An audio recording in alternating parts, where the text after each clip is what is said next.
জয় যিশু, praise the Lord. আমরা আরেকটিবার সুন্দর সকালের নতুন ভিডিও নিয়ে চলে এলাম। আর এই ভিডিওতে আমরা আজকে প্রভুর কাছে নতনম্র হয়ে বাক্য নিয়ে আলোচনা করব। আশা করি বিশ্বাসী সন্তানরা আপনারা বাক্য দ্বারা প্রভুর কাছ থেকে অনেক আশীর্বাদ অনুগ্রহ পাচ্ছেন এবং বাক্য দ্বারা অনেক কিছু শিখতে পাচ্ছেন, বুঝতেও পারছেন। তো আসুন আমরা আজকের দিনে প্রভুর কাছে যে বাক্য প্রভু দান করছে সেই বাক্য নিয়ে আলোচনা করব।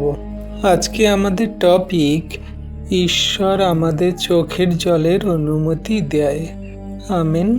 আমরা বিশ্বাসী সন্তানরা এই বিষয় নিয়ে আজকে আলোচনা করব।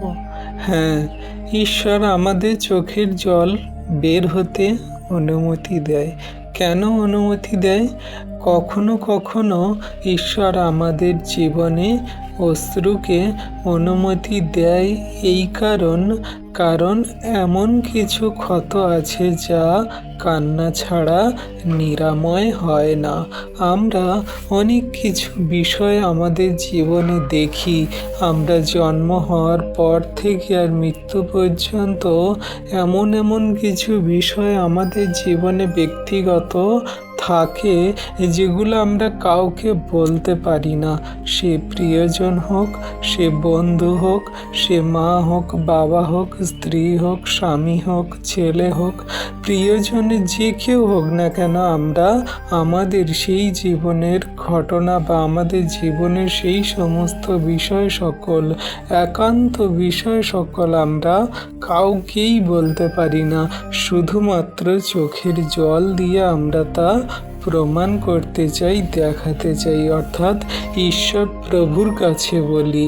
তাই অশ্রু দুর্বলতা প্রমাণ নয়, এটি হৃদয়ের সেই জায়গা যেখানে মানুষ নিজের ভার ঈশ্বরের হাতে সমর্পণ করে আর বলে যে, প্রভু তুমি সমস্ত কিছু, এই চোখের জলের ভাষা বোঝো, এই চোখের জলের সমস্ত কথা তুমি জানো, তাই তুমি উত্তর দিও আর তুমি উত্তর দাও। তাই আমরা যখন কোনো কথা না বলে চোখের জলে যখন প্রার্থনা করি বা চোখের জলে যখন আমরা সেই সমস্ত আবেগ কান্নাগুলোকে আমরা বার করি, তখন আমাদের সেই মুখের ভাষা চোখ দিয়ে জল হয়ে বেরিয়ে আসে। তাই ঈশ্বর প্রভু আমাদের এই চোখের জলের অনুমতি দেয়, যেন মানুষ মুখে না বলে, কিন্তু চোখের জল দ্বারা আমি সমস্ত কিছু, তার ভাষা আমি বুঝে যাই, জেনে যাই। তাই বাইবেলে বলে, সদাপ্রভু ভগ্ন হৃদয়ের নিকটে থাকেন এবং চূর্ণিত আত্মাদের উদ্ধার করেন। যেমন বাক্য আমাদেরকে বলছে, গীতসংগীতা 34 অধ্যায়ের 15 থেকে 20 পদ আমাদেরকে বলছে, ধার্মিকের উপর সদাপ্রভুর চোখ আছে এবং তাদের চিৎকারের প্রতি তার কান আছে। সদাপ্রভুর ন্যায়কারীদের বিরুদ্ধে তিনি তাদের স্মৃতি পৃথিবী থেকে মুছে ফেলবেন। ধার্মিকেরা কাঁদল এবং সদাপ্রভু শুনলেন ও তাদের সকল বিপদ থেকে তাদের উদ্ধার করলেন।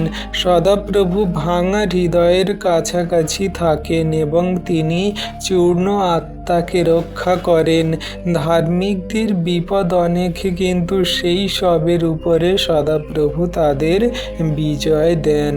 তিনি তার সব হাড় রক্ষা করেন, তার মধ্যে একটিও ভেঙে যাবে না। আমেন। তাহলে বিশ্বাসী সন্তানরা দেখো, এখানে কত সুন্দর কথা গীতসংগীতাতে বলছে ধার্মিকদের উপরে সদাপ্রভুর চোখ সর্বদা আছে। যে সমস্ত ব্যক্তি মানুষজনেরা প্রভুতে আছেন, তারা ধার্মিক, বা তারা হয়তো প্রভুতে নেই কিন্তু সৎ পথে চলে, তারা ধার্মিক ব্যক্তি। সেই সমস্ত জনের প্রতি সদাপ্রভুর চোখ আছে। তিনি উপর থেকে দেখছেন কে কাঁদছে, কে হাসছে, কে ব্যভিচার পাপ করছে, কে মিথ্যা মন্দ করছে, মন্দতায় চলছে। সর্বদা কিন্তু ঈশ্বর প্রভু ধার্মিকের প্রতি চোখ রেখেছে। যে ধার্মিক ব্যক্তি চিৎকার করে, তার প্রভুর কাছে ডাকে, তিনি তার দিকে কান ফেরান, তিনি শোনেন, তিনি উত্তর দেন। সদাপ্রভু বলছেন যে অন্যায়কারী যে সমস্ত মানুষজনেরা আছে পৃথিবী থেকে, তাদের সমস্ত স্মৃতি, তাদের সমস্ত কিছু তিনি লোপ করবেন, মুছে ফেলে দেবেন। কিন্তু ধার্মিকেরা কাঁদলে সদাপ্রভু শুনবেন, উত্তর দেবেন। ধার্মিকেরা যদি বিপদে পড়ে সদাপ্রভু উদ্ধার করবেন, কারণ সদাপ্রভু ভাঙা হৃদয় এবং সেই চূর্ণ আত্মা সন্তানদেরকেই তিনি রক্ষা করেন। তিনি তার সমস্ত সন্তানদের চোখের জল তিনি মুছিয়ে দেন। ধার্মিকের বিপদ অনেক হতে পারে, কিন্তু সদাপ্রভু সমস্ত সেই বিপদ থেকে তাকে রক্ষা করবেন, বিজয় দান করবেন। তাই তিনি তার সমস্ত হাড়, যে সমস্ত ধার্মিক ব্যক্তিরা অসুস্থতায়, রোগে, জীবনের খারাপ কঠিন পরিস্থিতিতে পড়ে কান্নাকাটি করছে, ঈশ্বর প্রভু বলছে যে আমি তোমার সমস্ত হাড়কে রক্ষা করব, তোমার মধ্যে থাকা সমস্ত ক্ষতকে আমি সারিয়ে দেব, একটিকেও ভাঙতে দেব না যিশু নামেতে। তাই বিশ্বাসী সন্তানরা প্রভু আজকের আমাদের বাক্য দ্বারা আশীর্বাদ অনুগ্রহ করছে, বলছে তোমরা যারা চূর্ণ হৃদয়, তোমরা যারা সেই আত্মাতে দুর্বল দীনহীন, তোমরা যারা সেই চোখের জল ফেলছো, কান্নাকাটি করছো, ঈশ্বর প্রভু তোমাদের দিকে চোখ রেখেছেন, দেখছেন, তিনি শুনছেন। ধার্মিকের প্রতি তার দৃষ্টি আছে, তিনি উত্তর দিচ্ছেন। অর্থাৎ ভাঙা হৃদয় ঈশ্বরকে দূরে সরিয়ে দেয় না, বরং তার উপস্থিতির জন্য জায়গা তৈরি করে। যখন শব্দ থেমে যায় তখন অশ্রু কথা বলে। আমরা চোখ দিয়ে আমাদের চোখের জলে ঈশ্বর প্রভুর সঙ্গে কথা বলি। ঈশ্বর প্রভু আমাদের চোখের ভাষা, আমাদের চোখের জলের ভাষা তিনি জানেন, বোঝেন। তাই আমাদের মুখ দিয়ে বলতে লাগে না। ঈশ্বর প্রভু যখন চোখের জল দেখে, তার সন্তানের কি ভিতরকার কথা তিনি জেনে যায়। তাই অনেক সময় এমন ব্যথা থাকে যা ভাষায় প্রকাশ করা যায় না, তখন কান্নাই নীরব প্রার্থনা হয়ে ঈশ্বরের সামনে, ঈশ্বরের কাছে পৌঁছে যায়। আর ঈশ্বর প্রভু তা শোনেন, দেখেন, উত্তরও দেন। তাই তো প্রভু তার বাক্যে বলছে, বা বাক্যেতেই এমন লেখা আছে, তুমি আমার অশ্রু তোমার পাত্রে রাখো, সেগুলি কি তোমার পুস্তকে লেখা নাই? তাহলে দেখো, আমরা যা কিছু চোখের জল ফেলি ধার্মিক ব্যক্তিরা, ঈশ্বর প্রভুর পুস্তকে সমস্ত কিছুই লেখা আছে। তুমি ঈশ্বর প্রভু তার পাত্রে করে তিনি ধরে রাখছেন। বলছে গীত সংহিতা 56 অধ্যায়ের 8 থেকে 13 পদে বলছে, তুমি আমার ভ্রমণের সংখ্যা ও আমার চোখের জল তোমার বোতলে রাখো। তা কি তোমার বইয়ে লেখা নেই? সব দিন আমার শত্রুরা ফিরে যাবে, যে দিন আমি ডাকব। আমি এই জানি যে ঈশ্বর আমার জন্য, ঈশ্বরে আমি তার বাক্যের প্রশংসা করব, সদাপ্রভুতে তার বাক্যের প্রশংসা করব। আমি ঈশ্বরের বিশ্বাস করেছি, আমি ভয় করব না। মানুষ আমাকে কি করবে? ঈশ্বর, আমি তোমার কাছে আমার প্রতিজ্ঞা পূরণে বদ্ধ। আমি তোমাকে ধন্যবাদ উপহার দেব। তুমি মৃত্যুর মধ্যে থেকে আমার জীবনকে উদ্ধার করেছ।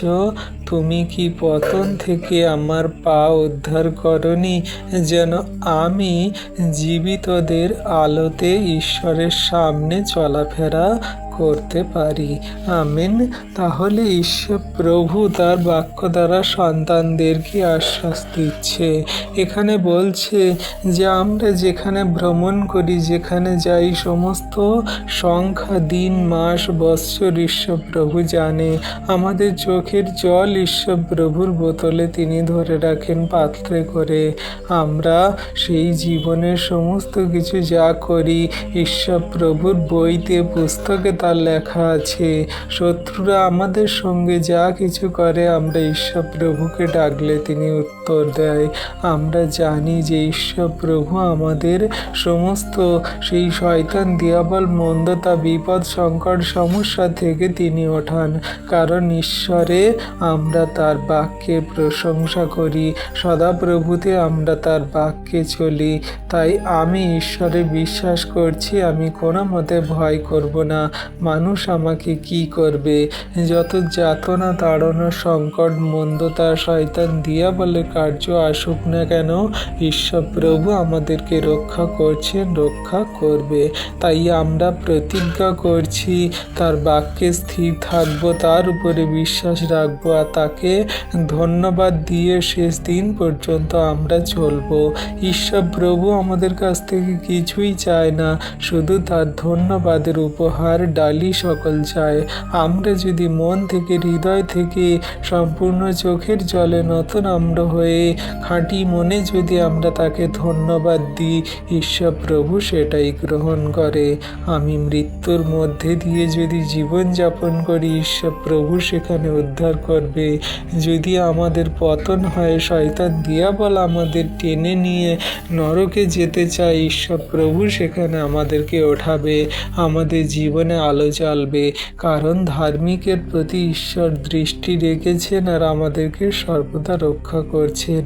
তাই আমরা যে কেউ যে বিশ্বাসী বর্গ সন্তান জগন্নিবাসী মানুষজন হই না কেন, আমরা সদাপ্রভুর কাছে আসি, চোখের জলে কান্নাকাটি করি, তার কাছে আমরা বলি আমাদের মনের কথা। তিনি দয়ালু কৃপাময় পিতা ঈশ্বর প্রভু আমাদের সমস্ত কথা তিনি দেখছেন, শুনছেন, উত্তর দিচ্ছেন। তাই চোখের জলে যখন আমরা কাঁদি, আমাদের কথা তিনি ঈশ্বর দেখেন, শোনেন, উত্তর দেন। ঈশ্বর আমাদের প্রতিটি অশ্রু দেখেন, একটিও তার চোখের আড়াল হয় না। যখন হান্না নীরবে কেঁদেছিল, ঈশ্বর তার আর্তনাদ শুনেছিল। যখন পিতর তিক্তভাবে কেঁদেছিল, যিশু তাকে ফিরিয়ে নিয়ে এসেছিল। আর যখন মরিয়ম যিশুর পায়ের কাছে কেঁদেছিল, তিনি তাকে প্রত্যাখ্যান করেনি, কারণ কান্না হৃদয়ের দরজা খুলে দেয়, মানুষের সকল পাপ ধুয়ে দেয়। তাই যখন আমি আপনি সবাই যখন আমরা কাঁদি, তখন আমাদের হৃদয়ের ভিতরের সমস্ত মলিনতা পাপ মন্দতাগুলো ঈশ্বর প্রভু দূর করে দেন। চোখের মধ্যে দিয়ে আমাদের সমস্ত পাপকে, আমাদের সমস্ত মলিনতাগুলোকে দূর করতে সাহায্য করে। আর আমরা তখন ঈশ্বরের দৃষ্টিতে ধন্য সন্তান হয়ে যাই। ঈশ্বর প্রভু এই জন্য প্রভু যিশু বাক্যে বলে যে ধন্য যারা শোক করে, কারণ তারা সান্ত্বনা পাবে। মথি 5:4 বলছে, ধন্য যারা দুঃখ করে, কারণ তারা সান্ত্বনা পাবে। তাহলে আমরা বিশ্বাসী সন্তানরা বিনা কারণে যদি আমরা দুঃখ করি, চোখের জল ফেলি, এতে কিন্তু ঈশ্বর কিছু করবে না।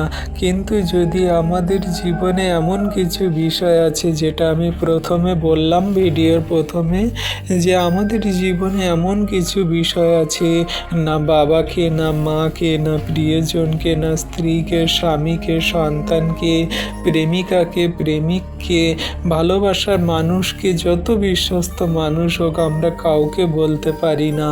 কিন্তু একজন আছে, তাকেই আমরা বলতে পারি, প্রভু যিশুকে, ঈশ্বর পিতাকে।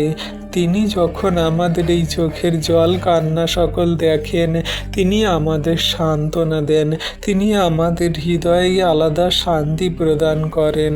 তাই বলছে, তারা ধন্য যারা কিনা শোক করে, যারা দুঃখ করে, তারা সান্ত্বনা পাবে ঈশ্বর প্রভুর কাছ থেকে, অর্থাৎ অনন্ত জীবনে তারা যাবে, তারা ঈশ্বরের সন্তান হবে, তারা প্রভুর কাছ থেকে সমস্ত সুখ আনন্দ খুশি পাবে, তিনি তাদের চোখের জলকে মুছিয়ে দেবেন। তাই শোক সান্ত্বনাকে গ্রহণ করার জন্য জায়গা তৈরি করে। অশ্রু ঈশ্বরকে ডেকে আনে না যেন তিনি দূরে ছিলেন, বরং হৃদয়কে খুলে দেয় সেই ঈশ্বরের জন্য যিনি সবসময় আমাদের কাছেই ছিলেন, আমাদের হৃদয়েই ছিলেন। আর সবচেয়ে গভীর সত্য হলো যিশু কেঁদেছিলেন। যিশু কেঁদেছিলেন এই কারণে যে তার সন্তানরা কাঁদছে, তার সন্তানরা উদ্বিগ্ন, চিন্তিত এবং নানান রকম সেই দুঃখ বেদনায় তারা পড়ে আছে। ঈশ্বর প্রভু দেখালেন যে যিশু আমাদের জন্য কাঁদছে, অর্থাৎ আমরা তার জন্য কতটা গুরুত্বপূর্ণ। আর কাঁদা এটা খারাপ নয়, এটা আমাদের জীবনের জন্য ভালো। যোহন 11 অধ্যায়ের 33 থেকে 36 পদে বলছে, যিশু যখন দেখলেন তিনি কাঁদছেন ও তার সঙ্গে যে যিহুদিরা এসেছিল তারাও কাঁদছে, তখন আত্মায় খুব অস্থির হয়ে উঠলেন ও উদ্বিগ্ন হলেন। তিনি বললেন, তোমরা তাকে কোথায় রেখেছ? তারা তাকে বললেন, প্রভু এসে দেখুন। যিশু কাঁদলেন। দেখো এখানে প্রভু যিশু কাঁদছে, কাদের জন্য না, সেই সমস্ত সন্তানদের জন্য যারা কিনা কাঁদছে। তখন যিহুদিরা বলল কি, দেখো তিনি লাজারকে কতটা ভালোবাসতেন। ঈশ্বর প্রভু শুধুমাত্র লাজারকে ভালোবাসতেন বলে তিনি কাঁদেননি। ঈশ্বর প্রভু ভালোবাসতেন জঘন্য মানুষকে। ঈশ্বর প্রভু ভালোবাসতেন সেই সমস্ত পাপী জঘন্য মানুষকে যারা কিনা চোখের জলে তারা দিন রাত কান্নাকাটি করছে, হাহাকার করছে, অসহায় দরিদ্র অবস্থায় জীবনযাপন করছে। তাদের কোনো আশা নেই, তাদের কোনো ভরসা নেই, তাদের কোনো পাশে থাকার কেউ নেই। তারা সেই নানান রকম কষ্ট যাতনায়, কেউ খেতে পায় না কাঁদছে, কেউ অসুস্থতায় কাঁদছে, কেউ পাপে পড়ে কাঁদছে, কেউ ডিপ্রেশনে কাঁদছে, কেউ জীবনের খারাপ কঠিন পরিস্থিতিতে পড়ে কাঁদছে, কেউ কোনো অন্ধকারে কারাকূপে পড়ে কাঁদছে, কেউ জেলেতে বসে কাঁদছে, কেউ জীবনের এমন পর্যায়ে এসে দাঁড়িয়েছে যেখান থেকে আর ফিরতে পারছে না, কাঁদছে।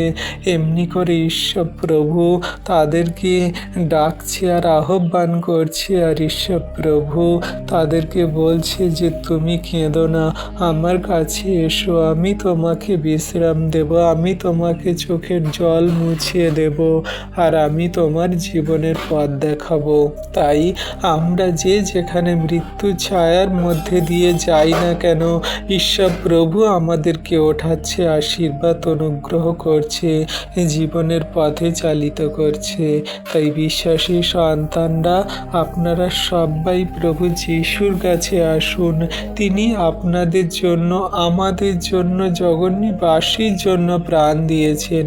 যে কেউ তার উপরে বিশ্বাস করে সে পরিত্রাণ পায়। তাহলে আজকে যদি আপনি দুঃখে, কষ্টে, ব্যথা বেদনায়, নানান রকমের সমস্যায় জর্জরিত হয়ে থাকেন, আপনি প্রভুর কাছে আসুন। এই বাক্য আপনার জন্য, আমার জন্য, সকলকার জন্য। যারা কাঁদছে, চোখের জল ফেলছে, চোখের ভাষা দেখার মতন কেউ নেই, বোঝার মতন কেউ নেই, আজকে প্রভু আমাদেরকে সমস্ত কিছুই বলছে যে তোমরা এসো আমার কাছে, আমি তোমার চোখের জল, চোখের ভাষা বুঝি। অর্থাৎ অশ্রু ঈশ্বরের কাছে পবিত্র। খ্রিস্টে কান্না এক পবিত্র ভাষায় পরিণত হয়েছে। যদি আপনি কাঁদছেন তাহলে প্রভু আপনার চোখের জল মুছিয়ে দেওয়ার জন্য আপনাকে তার কাছে ডাকছে। তাই যদি আজ আপনি নানান রকমের সেই সমস্ত সমস্যায়, চোখের জলে, কান্নাকাটিতে পড়ে থাকেন, আপনি কোথাও কোনো দিশা পথ খুঁজে পাচ্ছেন না, প্রভুর কাছে আসুন। তিনি বলছে, আমি আজকে তোমার জল মুছিয়ে দেব, আর আমি তোমাকে আমার সন্তান রূপে গড়ে নেব। তোমার সমস্ত দুঃখ কষ্ট, চোখের জল আমাকে দাও, আমি তোমার জন্য। হ্যাঁ, আজকে বিশ্বাসী সন্তান এই বাক্য দ্বারা প্রভু আপনাদের জীবনে অনেক আশীর্বাদ অনুগ্রহ করবেন আমরা বিশ্বাস করি। আপনারা যারা কাঁদছেন চোখের জলে, সর্বদা প্রভু আপনার চোখের জলকে মুছিয়ে দেওয়ার জন্য বদ্ধপরিকর। তাই প্রভু বলছে, অর্থাৎ অশ্রু ঈশ্বরের কাছে পবিত্র।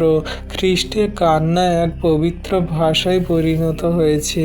তাই যদি আজ তোমার চোখের জল থাকে, মনে রেখো হয়তো ঈশ্বর তোমার ভাঙা মনকে শেষ হতে দেখবেন না বা ভাঙা মনকে শেষ হতে দেবেন না, বরং তার উপস্থিতির জন্য তৈরি হওয়া এক নতুন স্থান হিসাবে তিনি দেখছেন। তিনি আপনার মন হৃদয়কে গড়ে দিচ্ছেন যাতে আপনি পবিত্রতায় ধার্মিকতায় জীবনযাপন করতে পারেন।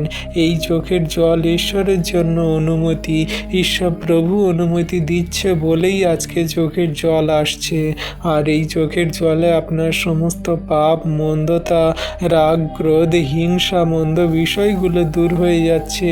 প্রভু চরণ তলে আপনি নম্র হয়ে যখন আসছেন, আপনার চোখের ভাষা প্রভু দেখছে আর উত্তর দিচ্ছে, জীবনে মহিমা কার্য করছে। তাই প্রভুর কাছে এমনি করে বিশ্বাস করে প্রার্থনা করুন যে নিরাশা হবেন না। আপনি চোখের জল ফেলছেন, আপনি কান্নাকাটি করছেন, আমরা সবাই চোখের জল ফেলছি, কান্নাকাটি করছি। ঈশ্বর প্রভু দেখছে না, শুনছে না আমাদের চোখের জল কেন বার হচ্ছে। ঈশ্বর প্রভু আপনার জন্য বড় পরিকল্পনা, অনুগ্রহ, আশীর্বাদ রেখেছে।